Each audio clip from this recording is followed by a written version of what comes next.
For Pete's sake, man.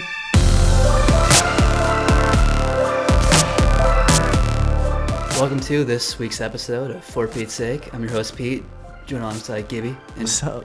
Trev back there. How you doing? I'm actually behind the glass this week. He is. We're pleased to welcome a special guest in studio this week, all the way from Boston himself, Mr. Aaron Griffin. Great to have you here, bud. Privileged to be with you guys on a Lions football Tuesday here.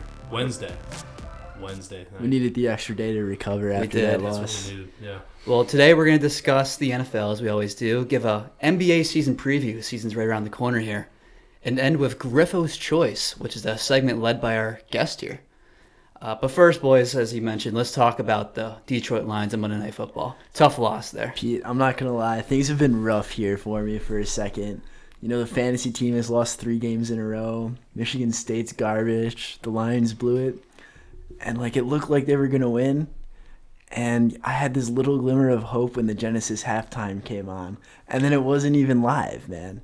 Or it was live, but it was terrible. It didn't live up to the expectations I had for it. So just a little tidbit there. Thanks for that. How about the game, though? That was even worse. It was a tough loss. I thought they got hosed, man. Those calls, the hands to the face, which were not hands to the face, and that allowed the Packers to run out the clock, essentially kick that field goal. There's just so many bad calls throughout that entire game. What do you think, Griff? I mean, when you got to admit, I think we were all fired up on that first play, right? Oh, the flea flicker. Bold play call, too. I loved it. I don't know about you guys, though. For me, I'm sitting there watching this game, and that got me excited, and I just had a bad feeling the second we settled for a field goal after that, right? Because it was we had this big play, and then all of a sudden, we're already out. We're kicking the field goal. Next play right after that, Stafford, trips over himself. It doesn't help. He fumbles the ball. That was great. It's tough because, I don't want to disagree with my man Pete here with the officiating. I think it's hard to argue when it was going to be not a turnover and downs, but a 4th down in the middle of the field on that sack, or we were at least going to get the ball back with a minute 40. I think it would have been really cool if they accidentally scored that touchdown. Oh, they tried to let him score. Just give Stafford a chance to get the boys down the field. That's all I wanted to see. But at the same time, we can't get past the fact that, it's just so frustrating. This team I saw a thing that we've now 5 weeks in, all 5 weeks, we've taken a lead into the 4th quarter. So it's we can't finish games. As much as I want to be frustrated at the refs, and I am, and I think I'm almost more frustrated. Gibbs, I really want to get your take on this. Are you as frustrated as I am that Matt Stafford doesn't come out and light the podium on fire after one of these games? No, we were kind of talking a little bit before the podcast where I wanted to see some energy out of Stafford, calling out the officials, or even Patricia, or even Martha Ford for that matter. Why aren't you talking? Why aren't you calling out the officials? Just say something. The whole fan base feels it. And especially because you believe Stafford's a Hall of Famer. Give a voice. 100% spot on. That's honestly, I take back that take. That's a thing a Hall of Famer will do. But just someone's got to put their voice out there. Just speak the mind of what the fans want to hear. And it just didn't happen. They all just said we got to score. We got to make up on our opportunities, which is true. But I just want to see some energy. Well, I know Patricia's trying to institute the Patriot way, and I guess that's we're not going to blame the officials. We just got to play better. We're just going to blow leads in the 4th quarter. But I don't want to hear that. I don't want to hear that. Oh, we got to play better. I want to hear them rip the officials. Say, that was a bad call. Let the emotions go. I hate when the coaches will just say that, and nobody in the organization really complain about it, besides the one safety who got the helmet to helmet. That was another bad call that they had. He was going for the interception. Going for the ball. I just don't get it. And you can always say our team should have done this. We should have scored here. And I think the margin of victory is just so small in the NFL where any given Sunday a team could beat another team, outside of maybe the Jets or the Dolphins. But when calls like that change the entire pace of the game, it shouldn't happen. I understand 1 or 2 judgment calls, but I want to say there was 4 or 5 penalties that ultimately kept drives going or changed the pace of the entire game. So I do want to say that was a win. That was a game that we had won, and because of the officials, we lost. It was definitely a game we were stumbling to win, right? It seemed like the whole game it was honestly just strange that we didn't find the end zone, right? But you could see it coming the entire time what the end result was going to be. And that's the difference, though, between we talk about Stafford in comparison to Rodgers. Rodgers just did not have a great game yesterday, but I mean, look, you got to give Rodgers credit. He gets the call from the officials, and what does he do? He steps up and he throws a touchdown pass to a kid that was not even working at a pizzeria. He had no 3 weeks receivers ago. out there. Exactly. He had nobody. He had no one playing for him. Stafford's got his whole receiving core and didn't have a passing touchdown. Granted, he started out the game, I think, 8 for 9, and from there he had a worse game than Rodgers. He just couldn't find open receivers. And Pete, I don't know how long you want to stay on this, but I think one of the biggest. There's two things that I think is really holding back this team right now, because as much as I'm frustrated with this, guys, like I'm actually kind of I like this team. Like for the first time in a while, we actually have it seems like a decent team that's going to compete. I see sparks. Totally. There's two things that are really weird though, right? The first thing is this run defense, which was so good last year. It just cannot stop the run. I think it's like 4.8 yards a carry right now in the defense. It's a good point. The other We're side, dropping so many guys back. 100%. And look, they have a really good run defense. I don't know what's going on there, but that's the only thing they got to button up. I'm sorry, but Coleman is having good game after good game after good game. That secondary is holding strong. But then on the other side of this is Kerryon Johnson. It just seems like he's either on or he's off. He's either going to be rushing for 5 yards per carry or he's getting 2. That's inconsistent true. in the run play. It's tough for us to get anywhere on 2 yards per carry. He had that fumble against Kansas City too, right when we were about to punch it in. Yep. He had the other fumble where it should have been a catch this past Monday night too, and that would have kept that drive going. What do you think back there, Trev? Well, we obviously, and I hate to use this phrase, but this is definitely a game where we got hosed by the refs. But like we've said, we didn't take advantage of the opportunity or the opportunities we did have. I think our red zone offense especially was terrible. Just punch the ball in. No, we Even had, the touchdown we scored, it wasn't a pretty touchdown. That was tough. That was really tough. We might have gotten that call. I mean, it looked like he was still into me, but I'm honestly kind of surprised we got that call, considering this franchise does not get calls. So the one point I would say I know you brought this up, that we kicked a lot of field goals instead of touchdowns, and obviously that was true. That's what cost us the game in the end. I will say the counter argument would be with the end of the game, people that say, oh, well, the officials didn't cost them the game. If the Lions get the ball back, then they're down by 2. They got a minute and a half left. I feel pretty confident in Prater kicking a game-winning 50-yard field goal at the end of the game, because he was on. He was hitting everything that game. So you're telling Stafford he's got 4 or 5 plays, get the ball down the field, no timeouts, just get into field goal range. I think at least that's a shot. So anybody that say, oh, well, it's not the officials' fault, I think you can't say that. I think you have to contribute it to both. Obviously, the Lions didn't capitalize in the red zone, but also just to disregard the officials, I think, is dumb as well. Yeah, I think you could put it both ways, right? I'd love to see it, though. We talk about this team right now. They're now in the basement of the NFC North, which is, guys, this is a great division. Best division football. For sure, without a doubt. Far. We got a lot of division. That was our first divisional game. So we got 7 more matchups this year, and I can't. Essentially, the frustrating thing with the ref situation is, if anything, the last 5 minutes of that game, you're just. I don't know about you guys. I'm sitting there oh my god, we're gonna lose this game. You already know what's gonna happen. Yeah, it's we're that gonna lose this game the whole time. 100%. And then obviously just sugarcoating with Flowers. Look, guys. I think we need to see Patricia come back from this at the end of the day. I want to ask you guys this though: is it controversial to say now that this is about 2020 now? Because I don't know about you guys, I think you're going to need 11 wins to win this division. I think the wild card's especially with tough. the tie too. I don't see this team going 8-3 in the last 11 games of this season. I think at least it's a bold take to say if they do. They definitely have the team to do it, but I gotta say I'm pretty optimistic about next year. I think you give Bob Quinn another draft. It seems like the system's working. They actually look like they got some team members.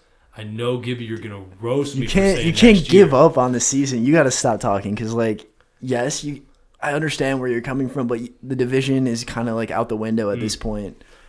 But you can't give up on the season yet. The second half of our schedule is pretty easy compared to how we started out. And this team has looked so good at Sparks, where I think we can put something together. And it depends, if Patricia can use this as a bounce back, or is it going to totally just destroy the locker room and the environment around this team. We mentioned Bob Quinn there. Anyone else see that Bob the Builder animation they put on the game? I did not. That was crazy cool. I liked it. A little creative there. It had a little dump truck, and it dumped out all the former Patriots players that are now in the Lions. That was the best part of the game, actually. Little Bob Quinn reference. But upcoming games, Griff, that you mentioned for the schedule. They versus the Giants. Should be able to win that game. Versus the Raiders, Redskins, Buccaneers, Broncos. So that's 5 teams right there. You think that they should be able to win. You That'd do be it- about 7 wins, and then you're going to need to beat some of the better teams. Green Bay, Chicago twice, Minnesota this weekend. We gotta win. We gotta win those divisional games. You got to go at least. You got Bears to win and 3 of them. Vikings, and we gotta win that. And game that would against Green Bay. lead to 8 wins if you win 3 division games and you beat those 5 other teams, which I think they should beat. Totally. I'm in agreement, dude. If they don't win 8 games, man, I'll be throwing stuff at the end of the season. They should win 10, in my opinion. Like, this is a good football team. It's tough, though, to look at how well they've played, that they're so close to 4-0, or really 4-1 right now. In my opinion, like, I think they've gotten some breaks right now with the wins they've had, but you got to take those breaks. It's the NFL, right? Like, they played an Eagles team, which I'm pretty sure they had, like, just no receivers the week that we played them, right? You can look back at that stuff, but it's kind of frustrating. I know we had the Hall of Fame talk with Stafford last week. How is it that, like, this was the game, like, after the first quarter, it was like, holy cow, like, Stafford might actually get this done. Like, I was thinking That's about the way this. it's been his whole career, though. He's just This like would have been the almost biggest there. game of his career, though, right? Like, it would have been the biggest Monday win. night, like everyone's, all of America's watching the game. And it's a season that matters all of a sudden, too. Could have put it on the Hall of Fame resume. Did you guys see the standards flip, by the way? If we had won the game, we'd be in first place. Now we're Yeah. in the basement Yeah. of the division. Yep. I don't want to say I'm giving up on it, to clarify, Gibbs. I like the team, but I think their ceiling, unfortunately, this year is going to be a wild card matchup, which I'm not going to rule them out for. This is the NFL, though. Look, the refs are not going to give the Lions any favors. Every game is tough. Like, you can't Yeah. just put any game on our schedule as I an think- automatic I think for W. the first time, though, I actually kind of feel decent. Like, just watching the way, like, Jared Davis has got to be. It doesn't favorite hurt player to after watch that this game. team. Like, this team is fun to watch. I'm kind of optimistic about the Lions for the first time in a while. I want to see them play, though, the rest of the season, though. Obviously, Yeah. like, they need to get. I do not want to see them anywhere near the top 15 picks in the So NFL if you draft. wanted to like throw a prediction out there, like, do you see them making the playoffs, or like put a like in terms of a number, like Do you where want do to you leave us have off them there, at? Trev? Yeah, for me personally, they're competing for a wild card spot now. I think that's fairly obvious. Green Bay has got The like division's 5-1 not now. sewn up yet, but you would think Green Bay would go on to win the North. I think one of the wild card spots is reserved for the NFC West, too. Whoever doesn't win between the 49ers and Seahawks Yep. is probably going to get in. So I think it's between us, Chicago, Minnesota. I don't believe in Minnesota as much as most Just people their do. record at the I moment. know Cousins went off last week, but you can't trust him throughout the course of a season. And I would also throw in the Carolina Panthers and Tampa Bay Buccaneers, too, as sort of outsiders. But it's really going to come down to whether we can beat the Bears. Yeah. Sweep them. It's weird. My head is actually saying we should be the 6th seed in the NFC, which is the absolute kiss of death whenever I think Yeah. the Lions should be in the playoffs. So there's no way they're making it. It's true. Yeah. Well, glad to see your take there, Trev. The rest of the NFL this week, guys, have you been paying attention to the trade market at all? Well, Jalen Ramsey, Just got traded today. Yeah. he got traded to the LA Rams, and not really focusing on that, but I think the whole thing's interesting because of the whole player empowerment movement, where you've been seeing it in the NBA past couple years of players requesting trades. And now it's kind of moved into the NFL, where Ramsey basically said, I don't want to play for the Jaguars anymore. I'm going to sit out with my back injury. What are you talking about? Hope that back's healed, by the way, right? Yeah, he had a back issue. He had a You know, kid. he left the lights I mean, on I'm at sure home, the wanna come team to didn't want him practice. playing either. They didn't want him to get injured and blow his trade. I remember value. he said he had the flu on Sunday, then was going to see his baby get delivered on like a Tuesday. So hopefully the baby didn't get sick with the flu there. I don't think that's a very good idea, right? can't do Exactly. Ramsey like that. Do you guys want to play with this guy? Like, if you're in the NFL, because like I'm not gonna lie, like it's not like he gave up on a team that like lost his QB. Like they lost the QB the second week, and then Minshew came in and has held the I just tide a didn't. little bit. I like, didn't think they liked. He did, or I think that like he didn't like the way the team was playing him, and that's why he kind of wanted out. I think he's disgusted with the franchise, though. Yeah. I mean, you Yeah. got to be pretty upset with the franchise in general.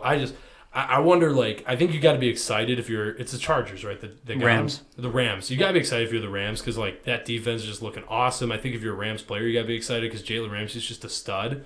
But at the same time, like, I don't know. Is there going to be some feeling that in that locker room with the guys that just come in and do their job and they're like, all right, what is this guy? Like, are we going to lose? And this guy's going to be like, oh, what is this? call everyone out. Yeah. Well, he's an outspoken guy, and I don't want to say he's ever spoken out about his own team until the Jaguars situation. but First team too. So. You can't say that he could be potentially bad for a locker room. Well, it's always got to be awkward for the players that are on the team. If a player that you know is unhappy and wants to be traded, I mean, how do you go about answering the questions regarding, does this guy want to be here? Does he not want to be here? It's like, whatever you guys know is what we know at this point. So I think Jacksonville got a good return. You guys like the return they got? Yeah, Couple two first rounders. Oh, they're set if they spend those picks correctly. That's the thing with all this. Whenever you see draft picks exchanges, especially high ones in the first round, you still got to be able to pick the correct players. I know as a Lions fan, we've had plenty of first round picks like Eric Ebron in recent years that just, if you don't hit on those first round picks, it turns out not to be worth it. But if you get good players for it, it could help them obviously a ton for the next couple of years. Well, if they follow the Lions model, it's when in doubt, draft a wide receiver again, and eventually you'll get Calvin Johnson. I can almost guarantee you no team in the NFL will follow the Lions model. Especially from that era. Of the You got to think that they might be trading Minshew too, potentially for some picks Gardner down the line. That would be fascinating. Little Minshew magic. If Foles comes back and just is just a stud, he does what he does. He's can I say it? Yes. He's Big Dick Nick. All right. It's a PG-13 podcast. If he comes back and he's a stud, it would be interesting to see what he gets because to me it seems like Minshew would get like a 3rd round pick right now. I don't know if you'd be able to spend more than that. Got that mustache. I think it's going to be a desperate team looking for a QB. I think the bigger exactly. story, I mean, QBs are always in demand. I think the bigger story too is in Miami right now because Miami and Cincinnati are both tanking essentially. Washington right? too. Yeah, but Washington just beat Miami. Like I can't expect that. Barely. I guess my point is I don't expect that Washington's going to top Miami for that first overall pick. True. They're tanking for Tua, right? Yeah, like they are. That's what it is.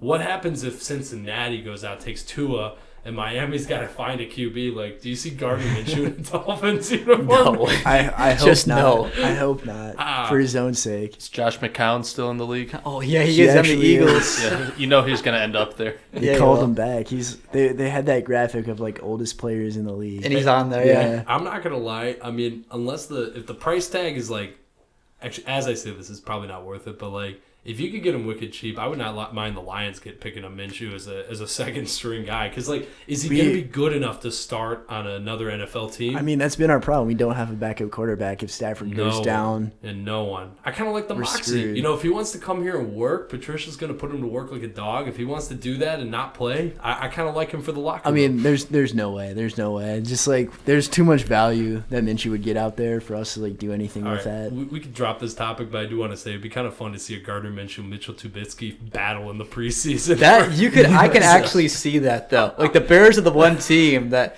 That's Hard Knocks waiting Trying to happen put it right together. Oh, jeez. gets Stabic on it there. Yeah.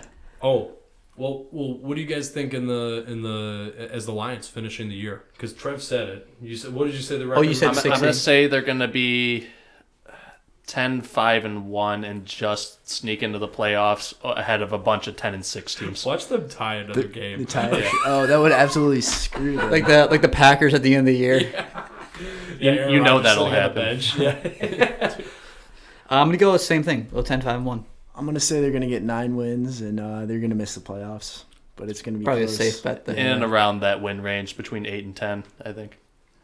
What do you think? I'd say 9. I'd say 9 right now. It really comes down to this division because we think this division is great right now, but I could see Minnesota still tanking for whatever reason. They got all the talent in the world. They can't seem to put They're it just together. A lot of off and egos there into the locker room. Yeah, you could see. Jeez.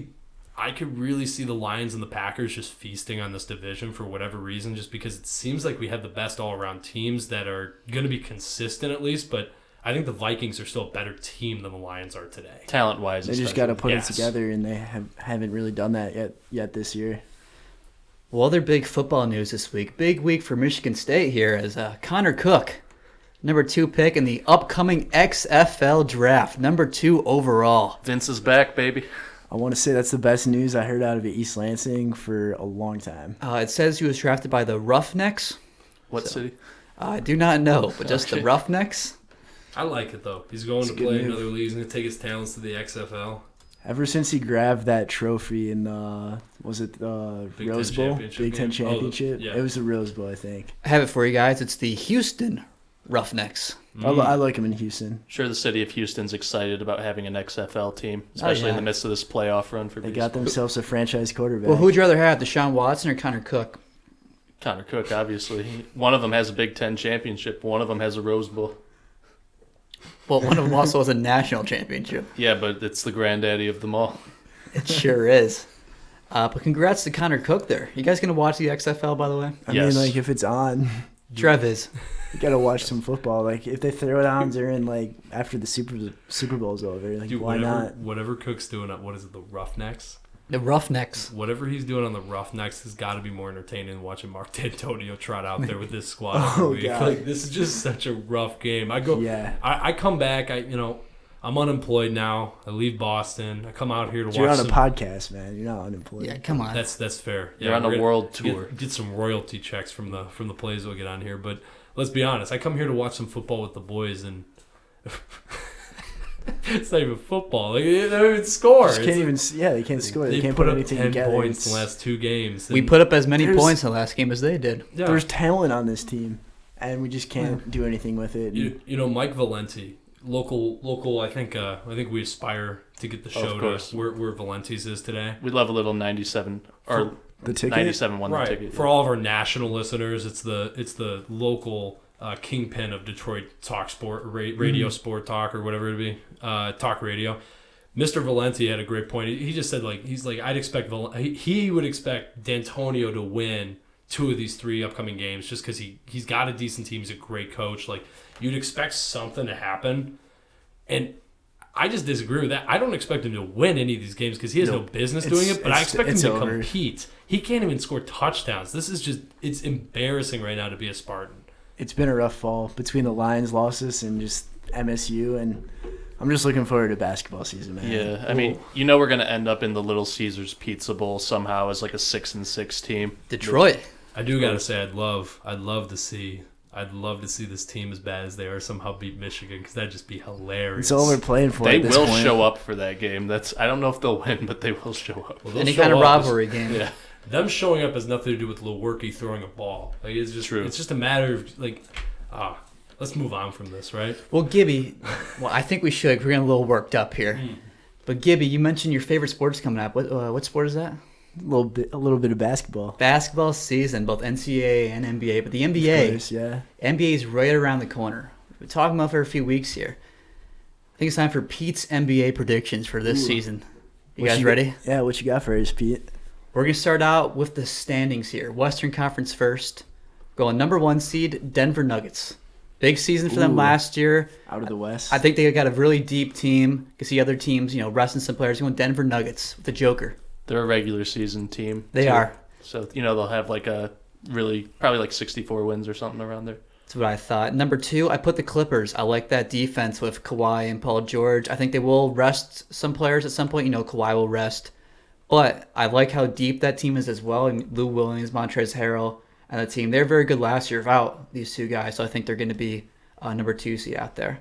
Number 3, the Houston Rockets. I'm excited to watch them play because of the Russell Westbrook, James Harden connection. And again, they are a regular season team, like Trev said about the Nuggets, where they're going to win a bunch of games. Just the way that they're set up there. Number 4, got the Portland Trail Blazers, just because they always seem to be in the top couple of seeds there. Can't explain it. They're always there. Number 5, got the LA Lakers. I think they're going to rest LeBron and Davis throughout the year, but I think they're going to be much improved. Good defense, I think, this year compared to last. Number 6, Utah Jazz, another team that is just going to find its way in Regular there. season team, like sneaky good. Great home field or home court advantage in Utah. No one ever wants to play there. Number 7, Golden State. I think they're going to still make the playoffs, but they're going to drop off without Thompson and Durant. And number 8, big surprise here, the New Orleans Pelicans making the playoffs as the 8th seed. You've almost killed Griffo with that prediction there. You don't like that opinion there, Griff? You're sleeping on the Phoenix Suns, man. I want to throw another team out there. Sacramento. Dallas, Yeah. the Spurs, I didn't mention there's a bunch of teams. Really anyone except for Phoenix. Gibby likes him. I mean, they made a big splash with Aaron Baines this summer, and pair that up with Devin Booker, Rubio, and Kaminsky, and you're set. That's our Phoenix Suns. That's a playoff roster right there. Sure the Pelicans are the only team in the Western Conference that are 4-0 right now too. In the preseason. I know. They look good. I know it's preseason, but look good. I like to see it. I like the power rankings, Pete. You just threw out there for the Western Conference. I got nothing to disagree with. What I would hope too is that the Pelicans would, if this came to fruition, the Pelicans would somehow beat the Nuggets and the Lakers would somehow beat the Blazers in the playoffs, and then you get Lonzo against his former team for all the glory. Oh, I didn't even realize I set it up that way. I would want to hear the quotes out of Ball that week. That would be the greatest week of sports media this country's I'm ever hoping seen. for that. He needs some more time on ESPN. He does. Well, for the Eastern Conference now, switching sides here to the Detroit Pistons. Number 1, you got the Milwaukee Bucks. No surprise there. Yeah, that's the obvious choice. Number 2, you got the Sixers. I think that's going to be a close race because I like what the Sixers did, like actually bringing in Horford. I think he's going to be a good role player alongside Embiid, but Embiid might miss a bunch of games because he always does, so you can put Horford in there. What do you think about Simmons being able to knock down threes this year? Is that for real? I've seen the videos, but he did it in a preseason game. I'll wait till I see it in a regular season game to actually call it that. But number 3, I actually got the Indiana Pacers because they're one of those teams. It just seems to be in there. They're sneaky good too. Like they got a good roster. Like not really any like huge stars. They're a well-oiled machine. They're always in and around this range in the Eastern Conference. They never really drop off. The Pacers crack me up. I always just think like how are they competing? Like, because nobody's going to go. I mean, we joke that no one plays for Detroit, but like, who's going to come to the Pacers in free agency? But they always seem to have a decent NBA squad. They got a good home court, too. That field house. Yeah, draw of Indianapolis. Little rivalry between the Pistons, too. Number 4, I got the Boston Celtics. I know they lost Kyrie by bringing Kemba Walker. I think they got a bunch of really good young players. What do you think about Hayward this year? Bounce back? Depends on how they use him. I think he'll be better without Kyrie because Kyrie was pretty ball dominant. I know Kemba is as well, but I think they're a little bit different players. I think Kemba is not going to have as much of a dominant. He's not as selfish. Yeah, exactly, as Kyrie out there. But number 5 actually had the Brooklyn Nets with Kyrie. They were good last year. Added Kyrie Irving, so I'm interested to see how that works. Yeah, that'd be another dynamite Is playoff there any chance Durant will come back this year? No. He's out. He's out. I didn't even know I set it up that way. It'd be Celtics versus Nets in the first round. The Nets are a next year team already. I hate to say that. Number 6, I have the Raptors losing Kawhi. I don't think anyone expects them to be as good, but still got a bunch of good players. They still a playoff team? Well, I mean, you obviously have them in there, but for everyone else here. What do you guys think of the rumors that have you guys seen? I've seen some rumors that if they don't do as well, they're just gonna. There's going to be a fire sale in Toronto. I could see that. I could see them trading Lowry. Could see them trading Gasol. They won't trade Siakam because he's a young player that they want to hold on to. Unless they get an absolute fortune for him. Exactly. But I could see it just depending on how the season goes. I think they're going to be good enough to still stay in it. But that's why they gave Lowry like another year extension to make him more, reliable for like a trade asset or something that other teams had wanted just, for a year and a half instead of just for half a year. Number 7, boys, the Detroit Pistons. Sneaking into the 7th seed. Moving up a spot. Derrick Rose. He's going to have a great year, I'm telling you. He's going to come off the bench, it looks like, from the preseason games. We can get into that a little bit here. He's had a good preseason. He is, and I like that addition. I like the Pistons at the 7th seed, and then the 8th seed, the Miami Heat with Jimmy Butler. I think you give Eric Spoelstra a really good player like that. I think they're going to sneak in as the 8th seed. Yeah, it's hard to see who else would go in ahead of them. Who do you have missing out then? Who do you have at the 9? All the other teams that are not in the playoffs right now. Okay, I mean, it's kind of a toss-up. Like Charlotte or... Yeah. Charlotte would be one that I know. Or the Orlando Magic. Yeah, I think they were a playoff team. So I have that missing out. I think there's a bunch of teams that are kind of mediocre that are bunched up there. It's going to be a race for that 7th and 8th seed. What are your thoughts about those standings, Griff? I'm actually curious. What do you guys think would be the biggest storyline for the Miami Heat this year? Their standings or Jimmy Butler showing up to the gym at 3 o'clock in the morning? Yeah, what was he doing? Was he just like hitting the club and went straight to the gym? If you want my theory on it, I think he showed up just to let the press know that he showed up at 3 o'clock in the morning. Yeah, 100%. I love it though. Classic NBA move. No, classic Jimmy Butler move. I mean, just in general, yeah. You're right with the NBA move, but like I think you get a lot of guys like there's this legendary story about Tom Brady and I don't even know which player it was like on the Patriots, but it was like Brady's like first or second year, and I think it was his rookie year. guy shows up historically. He's like a veteran on the early Patriots team, that early 2000 squad. And he shows up every morning at like 5 o'clock in the morning. And he's always the first one in the locker room, always the first one in the gym. And he's like, I get in there one day and it's this scrawny kid is also in there in the gym with me. So he's like, we're a little competitive. He's like, the next day I come in 15 minutes earlier. And then 15 minutes earlier, then a week goes by and they just keep trying to best each other. And he's like, I'm going to go crazy. I'm going to show up at 3 o'clock. It was like 3:30 in the morning to start my workout. He gets in there. Tom Brady walks out, slaps him on the ass, and says, "Hey, just had a good workout, dude." He came in at like 2. Tom Brady, got his workout done. Gotta respect it. So are you comparing Jimmy Buckets to Tom Brady? I think that's what he just did. Yeah. No, That's because what Tom I heard. Brady didn't go to the press and tell people about it. He just went in there to earn his due. I think. Let's just be honest. Is Jimmy Butler a free agent after this year, or did he just sign? He with just Miami? signed a max deal. He's going to get traded within the next 2 seasons. I just don't see him long term. Been doing a lot of that recently. I don't see it, but that's my take on Jimmy Butler. He'll come through Detroit at some point via a trade. I don't know if it's the next end of 2 his years, career. but he'll end up here somehow. Well, for the playoffs, they'll go to the conference finals here. Skip over the other parts. We got the Lakers versus the Clippers. Got an all LA matchup in the West. I got the Lakers coming out. I'm pulling for LeBron this year. Playoff We'll get into LeBron. LeBron in a minute here, but I'm thinking LeBron, Anthony Davis. I'm gonna go for the Lakers this year. They stay healthy. Exactly. That's huge. They do not have any depth on that team, so like they really can't afford injuries. I think. Look, I'm curious to see how LeBron will play. You guys know I am not I won't. The only basketball I really watch is the finals, and let's just be honest. Like my first really time I dove into NBA was, I think 2016. It was when Dellavedova came in and like, look, LeBron basically took a high school Pride team. of Australia. Oh, yeah. Dude, LeBron took a high school fringe college team and Dellavedova and competed against the Golden State Warriors. Like, I love the finals. That was like the last good NBA finals. Totally. Oh, Year after was good too. Yeah. To come back 3-1. Right. I would love to see an LA versus LA just because I really think the storylines would be hilarious. I think it'd be a good thing to watch. I think it'd be great for the league to see those superstars. I would go. I really like the Clippers though. I'm sorry. I think it'd be tough to beat Kawhi, especially just because again, LeBron's getting old. He's a stud. I'll take him if he's healthy, but I don't know how many games he's going to roll into with a glass of wine this year. Yeah, I got to say, for me, like I'm sort of like Griff. I don't really watch the NBA until the finals, or I guess I've watched a little bit more of the playoffs these last few years. But there's a team I think that's being kind of slept on here. I feel like they get slept on a little bit every year, but they go out in the playoffs at the same point. I think they'll make it to the conference finals and lose to probably the Clippers because like I said, I'm a bigger fan of the way that team is constructed.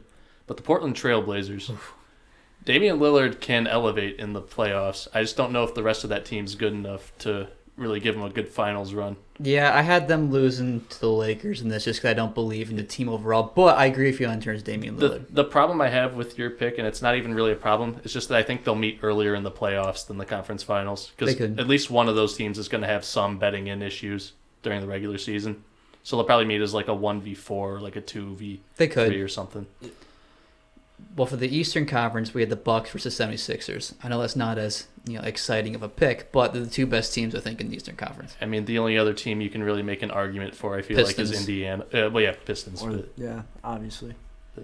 Then for the finals, I had the Lakers versus 76ers, and I picked the Lakers just because I don't trust Ben Simmons' jump shot. But I trusted enough to bring him to the finals, but not to win. I think you got to go with whoever you have coming out of the West. Yeah, I think the West. Yeah. I was going to say, how do you guys feel about because, I mean, a couple of years ago, the West was just hilarious how slated the talent was. And how do you guys feel about this year? Because we still definitely an advantage in the West when you got teams like the Pistons coming in. But yeah, I think it's the better conference in terms of just overall. I mean, we talked about the Suns being bad, but every other team, you can make a case for getting to the playoffs. Yeah, it did sway back, I want to say, like a year or two ago where they were pretty even, but the West has definitely come back. Pete, what do you think about Golden State this year? I think you have to respect them enough to put them in the playoff conversation. I haven't liked how they looked in the preseason. I don't get D'Angelo Russell on that team. They have a bunch of guys I cannot name out there. So that really concerns me. I think Curry's going to have to do a lot. I think they'll get Thompson back around the All-Star break, and they'll make a push, I think, to the playoffs. But I don't have them, advancing far in the playoffs. I have them at a 7, maybe 8 seed. You can make a legit case for them missing the playoffs, I think, this year. Are they a team, though, because I always felt like the Warriors, don't get me wrong, like them losing Durant is huge, and like not even just Durant, Iguodala's not there. You know, they got some team, like their bench is no longer as deep as you talked about, but they've got Draymond Green. They got some pieces that I don't know about you guys. I feel like I still don't want to play them. If I'm in the Western Conference, like they're a team that's kind of a sleeper. Like I just don't want to play them. Oh yeah, you have to respect the 3 of the 5 years they've won the championship. Still the same player minus Durant, but still that championship pedigree on there. Yeah, you'd think they would, whoever they get in the first round, they would at least take to like 6 or 7 games, even if you have them losing. Should I go into the awards season then? I'll just go through it really quickly here. I will. I got MVP, the beard, James Harden. You know, he's always putting up those numbers. It's just a safe pick to throw in there. He's a stats guy. Got Rookie of the Year, Zion. Got 6th man, Will Barton of Denver. And I got Coach of the Year, Mike Malone of Denver. Really high in the Nuggets, as you saw. So I'm picking those guys to win. Got Defensive Player of the Year. I'm going Anthony Davis because I'm high in the Lakers. And he's going to have a great year. And then Most Improved, I'm going Lonzo Ball. How about that pick? He's going to have a big year. Thrives in the new environment. Don't have him as MVP, though. Not as MVP, but Most Improved. I think he's going to have a big year for him. Get the Pelicans in the playoffs. So that's my NBA predictions for you guys this year.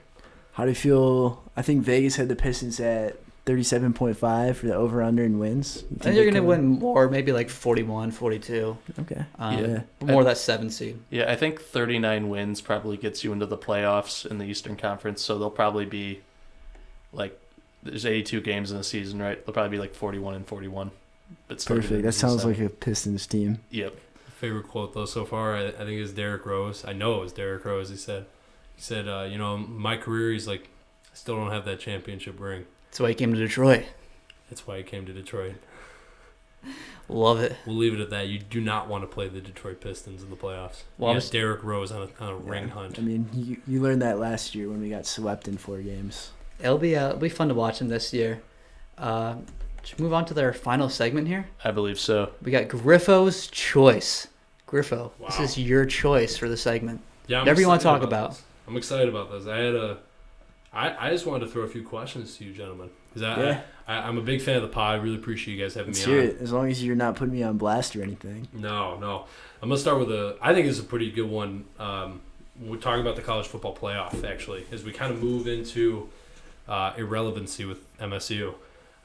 Looking back on this, though, I think one of the biggest challenges right now in NCAA football is the recruiting end of this. Like, and it's gotten worse, I think, with the playoff, is just the fact that, I mean, literally the SEC teams plus Ohio State, maybe Oklahoma, and I'm probably missing 1 or 2 other teams. Clemson, obviously. Those guys, but really you're looking at like 8 teams max that are getting all of the players now. Yep. And if you're a player, like, guys, why do you want to go play for any other program? They're not going to make the playoff. Like, I think it's still fascinating that MSU found a way to get into the playoff. Like, it is so hard to get into the college football playoff. The question I want to put to you 3: any move on if you had some power influx on changing up the playoff? You think it'd be better if we moved it to an 8-game or an 8-team or even include more teams? How do you go about this? Because this is going to reach a problem where it's just no longer competitive to anybody outside of those 8 programs. Yeah, I think for me, I would go to 8. 5 of them guaranteed. Give each of the Power 5 conferences 1 guaranteed berth. Have 1 spot reserved for a non-power conference team. So any of the be kind of cool, the non ones. So in case you get another situation like UCF a few years ago, where they didn't play anybody, but nobody really knew how good they were, and I think they didn't lose. So they did beat somebody in like the Fiesta Bowl, I want to say, a few years ago. So have 1 spot reserved for that, and then 2 wild cards, because there's not going to be any system you come to in college football where there isn't some form of debate unless you get it to where there is a specific qualification. But I think that's the best system for me. Yeah, I mean, like, you just see now you have 1 loss and your entire season's over right at the beginning of the season. So you got to keep playing for something. And I think you got to expand the playoff to at least 8 teams. And I know like Division 1A, they do like the 16-team playoffs. And I'd love to see that too. Just kind of like more of like a March Madness kind of feel to it. Plus 2, if you go to 8, that would get, I believe, all of the like big former BCS bowls and the 2 they added into the playoffs every year. There you go. So, like, you could still have the Rose Bowl be Big Ten money versus Pac-12, but it would just be part of the playoffs. Well, to answer your question, Griff, I'd go 8. And I know the argument would be, oh, well, they have to play, an extra game. NCAA doesn't give a shit about the players playing an extra game. They're just looking for the amount of money. Plus, if they're going to start getting players are going to start getting paid, I think that's more of an incentive to move to an extra game. And the recruiting aspect, I think, is interesting that you bring up, because I think it would open up more for more teams. Instead of right now, you said maybe with 6 teams competing for 4 spots, you make it 8, maybe that's 12 teams at least that you can think of. If you take Trev's plan, do an at-large team, that opens up even more. That more teams, any team can get into the playoffs. So I think I would go 8 teams. I know why they did it 4 at first, just to try it out, but I think they should go to 8. It's interesting because I've read some articles on it. People are for expanding the amount of teams in the league, the playoff. But also some people want to maybe put a cap on how many 5-star, 4-star recruits a team can bring in. It'll be interesting to see where the league goes in the next 5 years because, like you said, they only brought in the 4 team to kind of see how this. Yeah. No, especially once you see like all these people or the debate starting about possibly paying these players too in some states. Like, who knows what's going to happen in a few years down the line. Totally. I got 5 questions total. I want to go to number 2. This is on last week's pod. We talked about Matthew Stafford as a Hall of Fame candidate. I want to ask you this, Gibbs, because one of the things you made very clear, though, we got to see something different out of Stafford in the second half of his career than the first. I assume we want to see him win some big games. Yeah, he's got to win big games, and he's got to make a playoff push. Maybe a Monday night game. Question. Matthew Stafford, if Matthew Stafford retires with the NFL passing record, however, he finishes his career the exact way he started it. We're talking exact way he's playing. I can't go through like 10 more years of that. So the question is, does he get into the Hall of Fame with the passing record, but overall just kind of a mediocre performance level? How does he not? Like, he won't deserve it, but he'll still be in just solely based off the record. Okay. I'm going to go no, because I think that there's like Mahomes and a couple guys behind him that I think are going to get to a similar number. I think they might pass him, so all of a sudden he's not going to have that record, assuming that he doesn't win any kind of playoff game or anything. I would say no, which I know is, if you finish the top passing record, you would assume he'd be in, but I'm going to go no on it. Yeah, I'm also going no for sort of the same reasons. Stafford, we got to keep in mind, he came into the league right as the league really started to shift towards more pass-centric offenses. So people that came in around 2009, 2010, 11, like I'm sure Cam Newton, if he was healthy, he would. You can't be having a single similar name though who like compares to him from a year like his draft class in terms of passing yards. Yeah, but I would also agree with Pete that players like Patrick Mahomes, maybe even, I know it's still early, but like someone like Deshaun Watson, Russell Wilson, they will surpass him, and I think even if he'll get on the ballot, I would say. I don't know if he'll get put in, but if he's not a first ballot Hall of Famer. Like, I can't really defend Stafford making the Hall of Fame. I'm just saying there is going to be that conversation one day, especially, if he plays into his 40s and does actually end up getting that all-time passing record. So we got my third question here. We had the NBA China controversy. Question for you guys right now. We saw LeBron. Did you guys all see LeBron James's comments? You sent it to me. Came out of left field, kind of. Yeah. So I think we all know what's going on. Obviously, like there's a narrative right out of the commissioner's office where everyone's shutting their mouth on this, right? Like they do not want to disrupt the money at all. Is LeBron and like I guess to you guys, like the question is like, is the league and someone like LeBron who's individually coming out on the side of the league in this one, are they gonna look back on this 30 years from now as just a big mistake? What do you guys think on this? Well, you sent it to me this week, and my first thought I think I sent to you was, well, I know they're just over there in China, so obviously he was probably upset for everything that happened. But more reading into it and hearing the entire conversation, I think, disappointed in what he said. Just when he said that Daryl Morey was misinformed about the situation.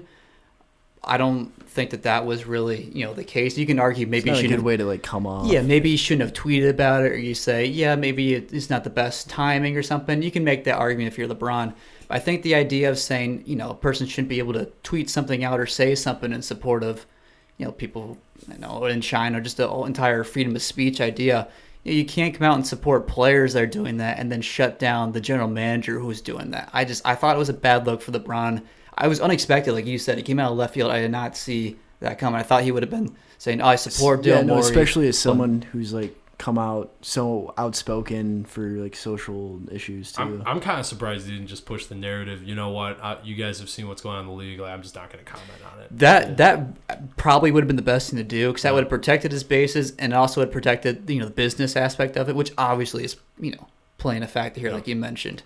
Well, the thing that surprised me the most was he had over a week to prepare for this statement, and that's what he came up with. Like, he has he has a PR team like working for him. He has a comm guy, and like that's what he came up with. And I'm just like surprised by that. The misinformed statement I thought was the worst part he said. But that's a pretty that's been pushed. Like the misinformed narrative. You've I've heard that from word so many times. Yeah, I've heard that from issue. a lot of guys. I'm pretty sure Steve Kerr's dropped that. I know LeBron's dropped it. Maybe that's something that the league wanted him to say. It's not just the NBA too. I think I don't know if you guys have been following this, but like Blizzard Entertainment, they make, I want to say League of Legends, but they literally banned somebody, like one of their professional players, for just showing support for Hong Kong, and that's another company whose most of their market is China. Mm-hmm. So I don't know. I think it's telling actually what it's going a little bit away from LeBron, but what Enes Kanter has been putting out on social media these last few days. Feuding with LeBron. Yeah, obviously for those who don't know, he's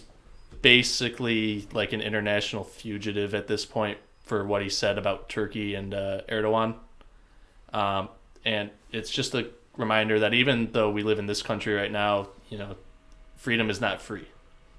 I think, kind of like Griffo said, if he didn't want to make a comment on it, I don't really think he had to. He could have defracted from the question. He could have very easily just said, you know what, with everything that's going on, I have a conflict of interest. Obviously, I don't think I should be talking about this. I think everyone would have understood that too. Yeah, I mean, people still would have criticized him, but it would have been less. Or it sounds less bad. Yeah. You also you guys mentioned last week it's Daryl Morey, right? Yeah. No, GM Rockets.